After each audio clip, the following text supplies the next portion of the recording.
You're doing it all wrong. This whole need to be wanted, to be accepted, to be loved, it's destroying your power, and you don't even realize it. Give me a few minutes and I'll show you why Machiavelli was right about something no one wants to admit. Love makes you weak, but fear makes you invincible. And before you close this video thinking this is about being cruel, stop, because what you're about to discover will completely change how you understand power, respect, and, ironically, even love. But I warn you, once you understand this, there's no going back. You'll start seeing the truth everywhere. In every relationship, in every power dynamic, in every person you thought respected you. Let's start with an uncomfortable question. Why are you so afraid of not being loved? Think about it. You wake up. You check your phone. How many likes? How many comments? How many proofs that you're loved? You go to work. You smile when you don't want to. You agree when you disagree. You swallow toads to keep the peace. You're addicted to approval. And this addiction is slowly killing you. Machiavelli saw this 500 years ago. And what he wrote in The Prince is so brutal, so honest, that even today people pretend it's not true. But it is. And you know it is. Let me tell you about two people. The first is that boss everyone loves. Always smiling. Always understanding. Always a nice guy. Employees speak highly of him at happy hour. They send him birthday wishes. They consider him a friend. The second is the kind of boss everyone respects, but few would invite to a barbecue, fair but firm. He doesn't smile for no reason. When he speaks, everyone listens. When he makes a decision, no one questions it. Now tell me, when the company goes into crisis, which of you can make the necessary changes? Which can fire the people who need to be fired? Which can demand the impossible and get it? You already know the answer. The beloved is paralyzed. He doesn't want to disappoint. He doesn't want to lose his love. So he negotiates, he gives in, he postpones, and the company goes under while he tries to keep everyone happy. The feared act. Not because it's cruel, but because fear creates the necessary space for difficult decisions. People may not like it, but they obey. And in the end, the company survives. Machiavelli wasn't talking about being evil. He was revealing a brutal truth about human nature. You love someone. Until when? Until that person disappoints you, cheats on you, stops meeting your expectations. Love has an expiration date. It always has. It always will. Think of all the forevers that turned into never agains. All the I love yous that turned into I hate yous. All the best friends who turned into strangers. Love depends on conditions. It depends on mood. It depends on circumstances. But fear is mathematical. If I know that crossing a line will have real consequences, I don't cross it. It doesn't matter if I'm in a good or bad mood. It doesn't matter if I like you or not. Fear creates a predictability that love never can. And here's what Machiavelli understood. In any power relationship, predictability is everything. Let me give you an example that you experience every day but never realized. The red light. You stop at the light not because you love the traffic rules. You stop because you fear the consequences. A fine, an accident, death. And you know what's most interesting? It works. Millions of people every day obey not out of love, but out of fear. Now think about your relationship, your work, your family. How many unwritten rules are broken every day because they depend solely on love, on voluntary respect, on goodwill? And how many rules are religiously followed because there are real consequences? The math is clear. Fear works. Love fails. You do it. I know you do. Someone disrespects you, and you let it slide because you want to be the bigger person. Someone crosses your boundaries, and you pretend you didn't see it because it's not worth the conflict. Someone takes advantage of your kindness, and you allow it because you're afraid of looking bad. And what happens? They do it again, and again, and again. Your kindness did not generate love. It generated contempt. Because there's a truth no one wants to admit. Humans don't respect those they can't fear. It's organic. It's been in our DNA since we lived in caves. The predator you don't fear isn't a predator. It's prey. When you completely remove fear from the equation, you don't become loved. You become irrelevant. You know that person at work who everyone loves, but no one takes seriously. Who everyone praises to their face but ignores in important decisions. Who gets invited to happy hour but excluded from strategic meetings. This person chose to be loved and paid with relevance. Now think about that person who not everyone likes but everyone listens to, whose entrance changes the conversation, whose opinion is considered by everyone, whose decision is followed by everyone. This person chose to be respected. And love? It came as a bonus, but a different kind of love, based on admiration, not approval. Now let me show you something fascinating. The people you respect most in life. Think about them. That teacher who made an impact on you. That mentor who transformed you. That leader you would follow to the end. Were they nice or were they fair? Did they tell you what you wanted to hear or what you needed to hear? Were they afraid of displeasing you or were you afraid of disappointing them? Do you see the pattern?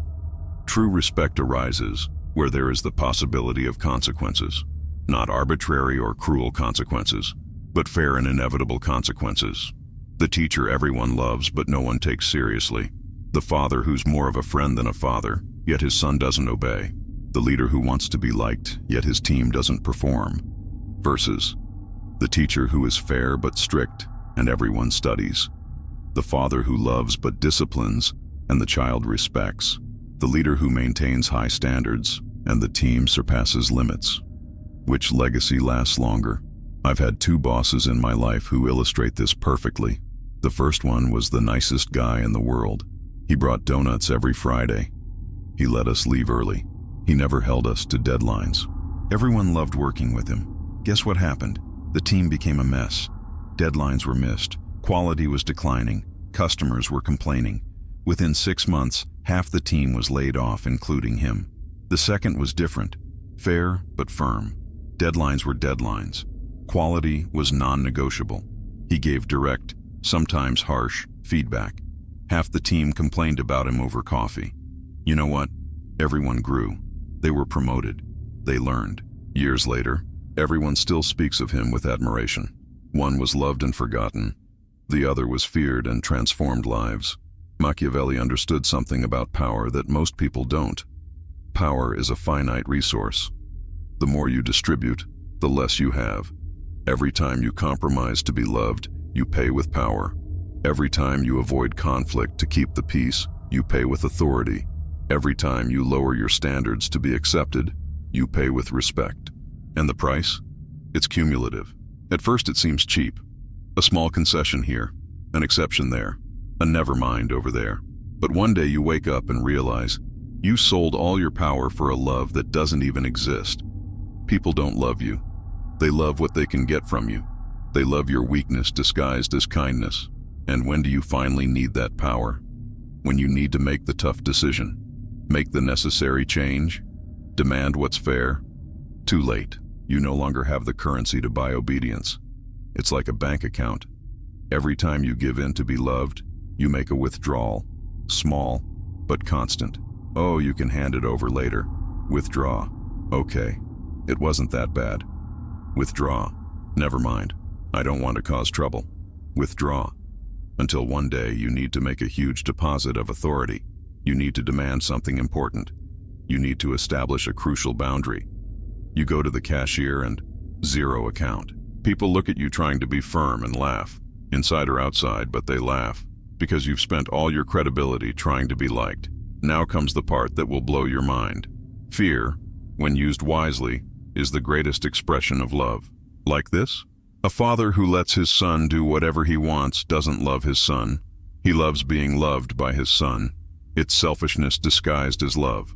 The parent who sets limits, who allows the child to experience the natural consequences of his or her actions, who maintains standards even when the child resists, that parent truly loves.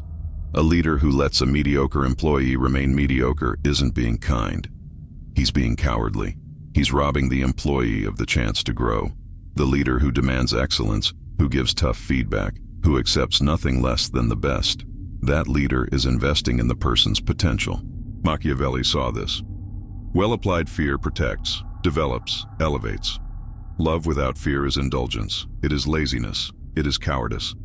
Think about how we treat children versus how we treat adults. With children, we set clear limits. They can't put their hand in the fire. They can't cross the street without looking. They can't eat only candy. Why? Because we love them too much to let them get hurt. But with adults, suddenly we think love means letting anyone do anything. accepting any behavior, tolerating any disrespect. And the result? Adults who act like spoiled children, who have never developed discipline, who confuse freedom with licentiousness. Healthy fear of consequences, not abuse, is what creates functional adults. It's what develops character. It's what builds resilience. Remove fear completely and you create a generation of weaklings who break at the first headwind. Do you want to know why it's so hard to lead friends? Why it's so complicated to do business with family? Why are overly close relationships at work always a problem? Proximity kills mystery, and without mystery, there's no room for power projection. When people know too much about you, your fears, your weaknesses, your insecurities, they stop seeing you as a leader and start seeing you as an equal. And like doesn't obey like. Machiavelli knew, keep enough distance to maintain respect. Don't be cruel, don't be cold, but don't be too intimate either. It's the difference between a boss who drinks with his team every weekend and then can't hold them accountable for results, and a boss who maintains cordial professional relationships, but with clear boundaries. One is a brother, the other is a leader. Guess which company performs better? I saw this happen firsthand. Startup. The founders had been best friends since college. They shared an apartment. They did everything together. When the company grew and one became CEO, the other couldn't accept the hierarchy. What do you mean you're ordering me around? I saw you throwing up rum in the dorm bathroom. The friendship survived. The company did not. Contrast that with Jobs and Wozniak. Friends? Yes. But Jobs maintained a calculated distance. An aura. Wozniak was the technical genius, but everyone knew who was in charge. The distance preserved both the friendship and Apple. Let me tell you a secret about truly powerful people. They have made peace with unpopularity. It's not that they seek to be hated. It's that they've accepted that doing the right thing often means being misunderstood, that maintaining standards means disappointing people. That true leadership means making decisions no one will applaud. Steve Jobs was hated by many. He fired people on the spot. He demanded the impossible. He didn't accept mediocrity. The result? He changed the world. The coach everyone loves rarely wins championships. The coach everyone fears disappointing usually has a shelf full of trophies. The father whom all his son's friends think is cool rarely raises exceptional children. The father whom his friends think is strict often raises leaders. Coincidence? Machiavelli would say no. Look at Elon Musk. How many times a week does he get canceled on Twitter? How many former employees complain about him? How many call him a tyrant? Now look what he's built. SpaceX, Tesla, Neuralink, changing the course of humanity while his critics tweet. Does he sleep worried about his popularity or focused on Mars? Unpopularity is the price of the extraordinary. Always has been, always will be. Galileo was unpopular when he said the Earth revolved around the sun. Martin Luther King Jr. was unpopular when he marched. Every innovator, every changemaker, every true leader has been unpopular in their time. Because change is scary. High standards are uncomfortable. Truth hurts. If everyone loves you, you're not leading. You're following. You're saying what they want to hear, doing what they expect, being who they project. Now pay attention because this is counterintuitive. People are drawn to what they fear. Not terror, but respectable power. Think about the most magnetic person you know. The one who, when she walks into a room, everyone notices. Is she the nicest one? Or is she the one who clearly doesn't need your approval? True charisma is born from indifference to the opinions of others. And this indifference only exists when you don't depend on the love of others for validation. When you stop seeking love and start seeking respect, something magical happens. Love comes as a byproduct, but it's a different kind of love. It's admiration. It's the kind of love that survives time, disappointments, and change. Because it's not based on you being nice. It's based on you being respectable. That's why the bad boy is more attractive than the good guy. It's not evil that seduces. It's emotional independence. It's the fact that he doesn't need her approval. It's the mystery of someone who doesn't give in easily. The same goes for business. A desperate salesperson who needs the sale drives away customers. A salesperson who can walk away without the deal closes more deals. Why? Because desperation for approval has a smell, and that smell is repulsive. But someone who's solid in their values, firm in their boundaries, clear in their standards. That has a magnetism all its own. People want to follow someone who knows where they're going, not someone who asks at every step if everything's okay, if everyone's happy, if anyone has any objections. So how do you implement this without becoming a tyrant? First, set non-negotiable standards. Not too many, but the ones you do set, stick to them with all your heart. People need to know there are lines that cannot be crossed. Second, be consistent. Useful fear arises from predictability. If crossing the line sometimes has consequences and sometimes doesn't, you create anxiety, not respect. Third, be fair. The fear Machiavelli advocated is not arbitrary, it is a natural consequence. It is cause and effect. It is justice applied without exception. Fourth, don't over-explain. The more you justify your decisions, the more you negotiate your power. Decide, communicate, execute. Fifth, embrace temporary solitude. At first, people will resist, they will test, they will complain. Stay the course. Respect comes later. Sixth, demonstrate competence before demanding obedience. Fear without competence is tyranny. Fear with competence is leadership. Seventh, reward publicly, correct privately. But when you correct, be blunt, direct. No beating around the bush. Let me give you a practical example. You're promoted to manager of the team you worked for. Your former colleagues are now subordinates. First meeting. What do you do? Option A. Guys, nothing changes. We're all friends here. Let's continue as always. Option B. I appreciate the company's trust. I am committed to excellence in our delivery. I will support everyone in giving their best. The rules are clear, as are the expectations. I count on everyone. One maintains the friendship but loses leadership. The other establishes the new dynamic but maintains respect. Machiavelli would applaud the second. Now let me tell you something that few understand about human transformation. The biggest changes in your life didn't come from love. They came from fear. It was the fear of remaining poor that made you study. It was the fear of losing someone that made you change. It was the fear of failure that made you persist. It was the fear of mediocrity that made you strive for excellence. Love motivates. Fear transforms. Because love gives you reasons. Fear gives you urgency. How many people do you know who know exactly what they need to do but don't do it? Who have every reason in the world to change but stay the same? There's a lack of fear. Real fear of the consequences of continuing as they are. That's why many people only change after a heart attack, after a divorce, after bankruptcy. When fear finally overcomes inertia, Machiavelli understood. If you want real, profound, lasting change, you need to activate fear. Not paralyzing terror, but mobilizing fear. The nice personal trainer who accepts your excuses doesn't transform your body. The one who makes you feel the true weight of your choices does. A therapist who only validates your feelings won't cure your neuroses. A therapist who confronts you with the consequences of your patterns will. A mentor who only praises you doesn't develop your potential. A mentor who shows you the chasm between where you are and where you could be does. The self-help industry wants you to believe that everything can be solved with self-love and positive affirmations. You are amazing just the way you are. Just believe in yourself. The universe conspires in your favor. Lie. A convenient lie that sells books and fills seminars. The truth? You're probably not amazing the way you are. You have dozens of things to improve. And the universe doesn't care about you. But you know what works? Fear. Fear of wasting your potential. Fear of ending your life with regrets.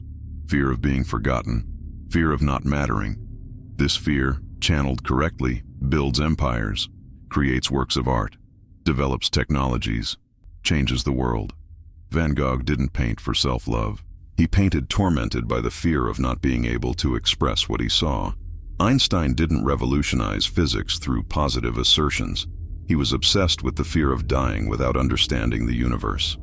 Jobs didn't create Apple by repeating, "I'm awesome" in the mirror. He created it out of terror at the thought of a meaningless life. Fear is the engine of greatness. It always has been. There is a scene in The Godfather that perfectly illustrates what Machiavelli understood.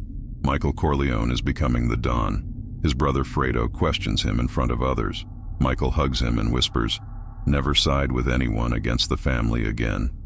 Never. The embrace was love. The warning was fear. The combination was power. It's lonely at the top. It has to be. Because real leadership requires decisions no one else has the courage to make, truths no one else has the courage to speak, standards no one else has the courage to uphold. If you need a committee to validate every decision, you're not a leader, you're a politician. If you change direction with every criticism, you're not a leader, you're a weather vane. If you compromise your principles for popularity, you're not a leader, you're entertainment.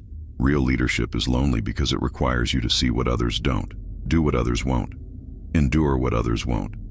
And yes, sometimes you'll make mistakes. Sometimes it'll be too hard. Sometimes you'll lose people along the way. But do you know what's worse than the loneliness of leadership? The mediocrity of the herd. Now comes the part that most people don't understand about Machiavelli. He wasn't defending cruelty. He was exposing hypocrisy. Everyone wants the rewards of power, but no one wants to pay the price. Everyone wants to lead, but few want solitude. Everyone wants respect, but prefers to seek love. And the result? A world full of weak leaders leading weak people to weak destinies. Machiavelli was saying, choose. Either you accept the real rules of power or you accept irrelevance. But stop pretending you can have both. Stop believing that you can be loved by everyone and still make the hard decisions. Stop thinking you can please everyone and still maintain your standards.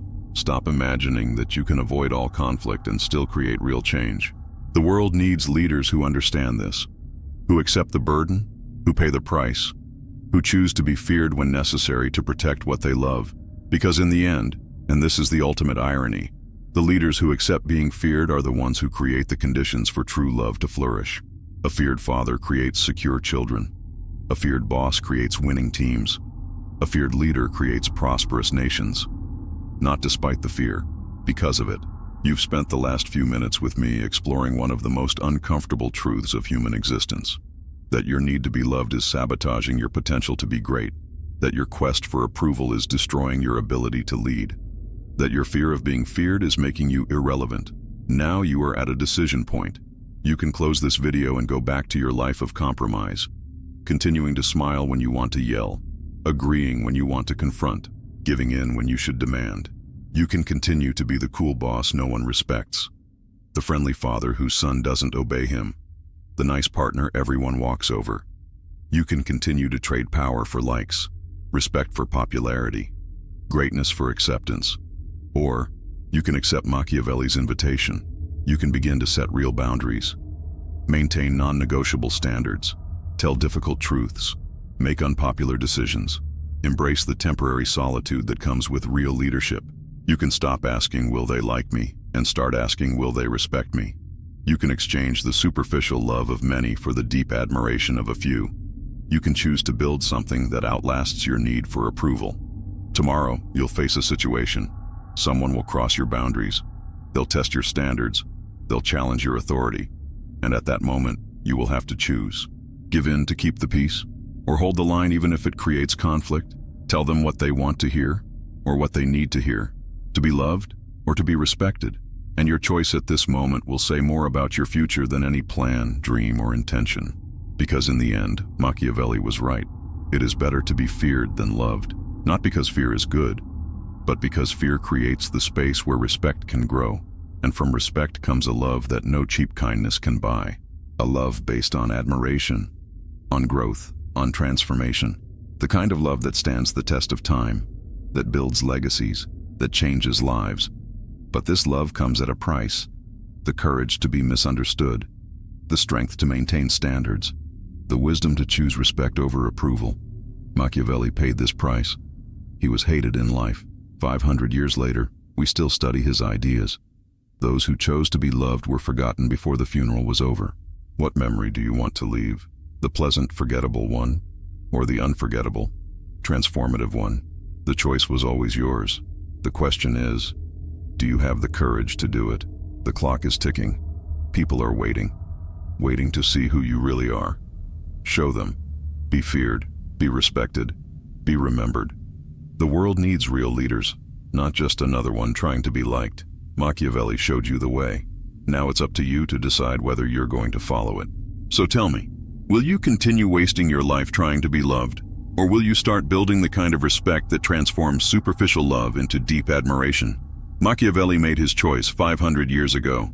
We are still discussing his ideas today. What legacy do you want to leave? That of the beloved and forgettable, or the respected and unforgettable? The choice has always been yours. The question is, do you have the courage to make it?